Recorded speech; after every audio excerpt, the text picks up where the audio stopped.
Assalamualaikum warahmatullahi wabarakatuh.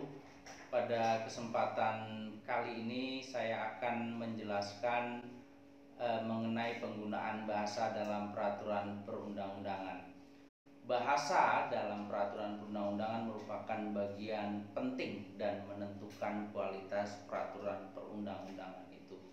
Banyak sengketa di masyarakat dan di pengadilan diakibatkan oleh penggunaan bahasa yang tidak tepat. Dalam video kali ini saya akan menjelaskan mengenai kondisi yang diharapkan terkait bahasa dalam peraturan perundang-undangan dengan kenyataan yang ada. Berdasarkan pengamatan saya, saat ini penggunaan bahasa belumlah seperti yang diharapkan. Semua berharap agar bahasa dalam peraturan perundang-undangan itu bisa dipahami oleh masyarakat umum, oleh average person. Jadi tidak hanya dipahami oleh pembuatnya saja atau praktisi hukum saja. Apabila di Indonesia rata-rata penduduknya adalah berpendidikan SMP, maka bahasa yang dipergunakan mestinya juga harus menyesuaikan. Kenapa? Karena apabila peraturan perundang-undangan dimengerti oleh masyarakat, maka peraturan perundang-undangan bisa dilaksanakan. Peraturan perundang-undangan bisa dilaksanakan, maka keinginan agar masyarakat sejahtera bisa lebih terwujud. Bapak Ibu yang budiman, peraturan perundang-undangan bisa dipahami apabila kalimatnya eksplisit atau tersurat, jelas, tidak samar-samar dan konsisten. Penggunaan bahasanya juga sederhana dan tidak ambigu, tidak multitafsir, tidak punya makna ganda, dan tunduk pada kaidah bahasa dengan menggunakan ejaan dan penggunaan istilah yang baku. Kenyataan lainnya adalah asumsi masyarakat bahwa hukum itu sulit dimengerti.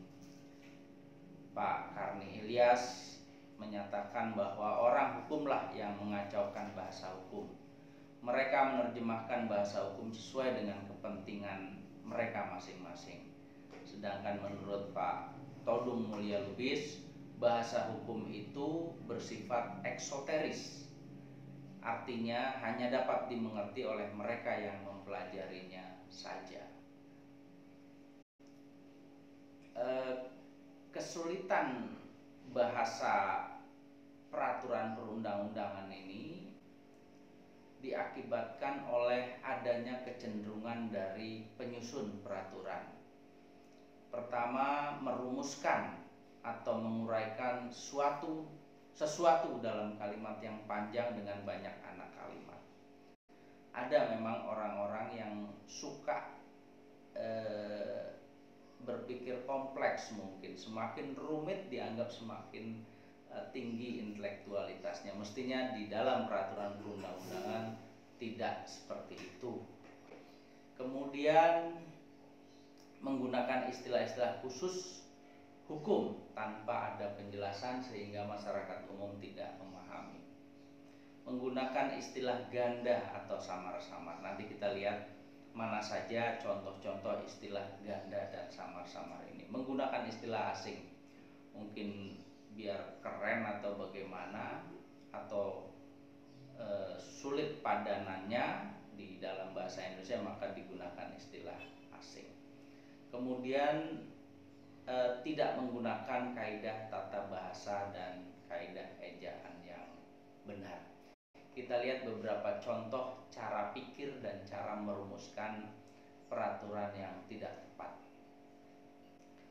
Sholat itu nomor 2 dan bisa dilanggar. Sepintas apabila kita baca bisa mungkin menimbulkan salah paham bahwa sholat itu dinomorduakan dan bisa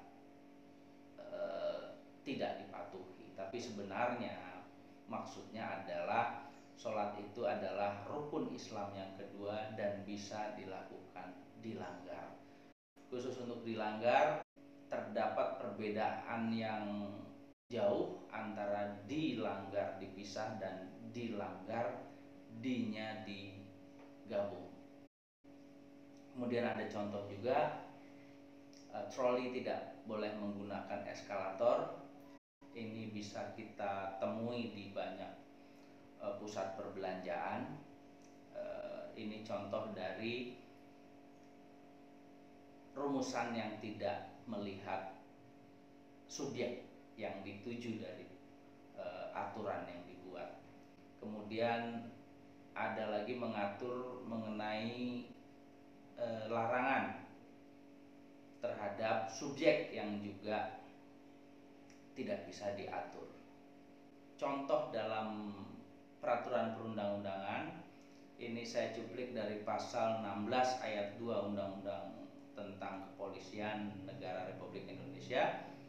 Tindakan penyelidikan dan penyidikan dilaksanakan jika memenuhi syarat sebagai berikut: tidak bertentangan dengan suatu aturan hukum, selaras dengan kewajiban hukum dan mengharuskan tindakan tersebut dilakukan, harus patut, masuk akal dan termasuk dalam lingkungan jabatannya, pertimbangan yang layak berdasarkan keadaan memaksa dan menghormati hak asasi manusia. Penggunaan kata dan istilah di dalam pasal ini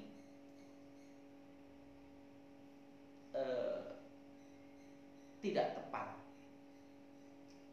Istilah yang digunakan bisa bermakna ganda, tidak jelas, tidak tahu apa yang dimaksud, tidak bertentangan dengan aturan hukum misalnya. Aturan hukum yang mana pembaca tidak tahu, selaras dengan kewajiban hukum. Bagaimana selaras? Tingkatan selaras itu bagaimana? Setengah patuhkah? Patuh 100% atau patuh 90%? Tidak bisa dijelaskan. Harus patut, masuk akal. Patut, masuk akal, patutnya siapa dan masuk akalnya siapa? Tidak jelas. Pertimbangan layak berdasarkan keadaan yang memaksa. Keadaan yang memaksa ini apa maksudnya? Dan menghormati hak asasi manusia. Hak asasi manusia yang mana yang harus dihormati dalam penyelidikan dan penyidikan? Dalam slide ini ada beberapa kata atau istilah yang banyak digunakan dalam peraturan perundang-undangan yang tidak tepat. Ada kepentingan umum, keadaan darurat, keadaan memaksa, layak, cukup, wajar, patut, minuman keras. Itu kata dan istilah yang tidak memiliki ukuran. Minuman keras misalnya, lebih baik digunakan minuman beralkohol, sehingga bisa dihitung kadarnya 5% kah, 0% kah, atau 80% dan seterusnya. Ada lagi contoh penggunaan bahasa dalam undang-undang.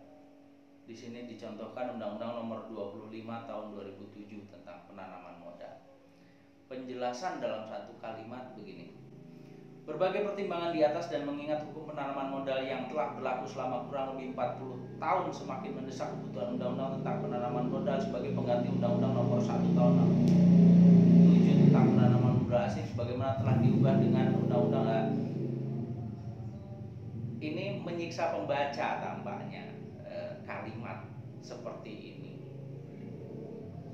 rasanya sih tidak akan mungkin ada orang yang membaca kalimat dari awal kalimat sampai akhir dengan kalimat dengan jumlah kata sebanyak ini.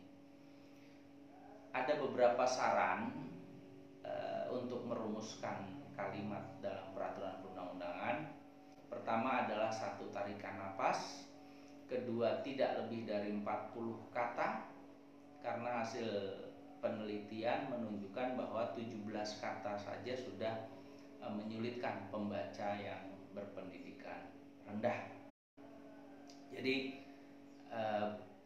saya simpulkan bahwa kita memiliki harapan bahwa peraturan perundang-undangan belum sesuai dengan harapan yang dimaui oleh masyarakat, dikehendaki oleh masyarakat. Masih banyak masyarakat yang sulit untuk memahami, membaca dan memahami peraturan perundang-undangan. Semoga dengan presentasi ini membuka awareness kita terhadap penggunaan bahasa dalam peraturan perundang-undangan yang akhirnya bisa meningkatkan kualitas peraturan perundang-undangan di Indonesia. Demikian, semoga bermanfaat. Billahi taufik wal hidayah. Wassalamualaikum warahmatullahi wabarakatuh.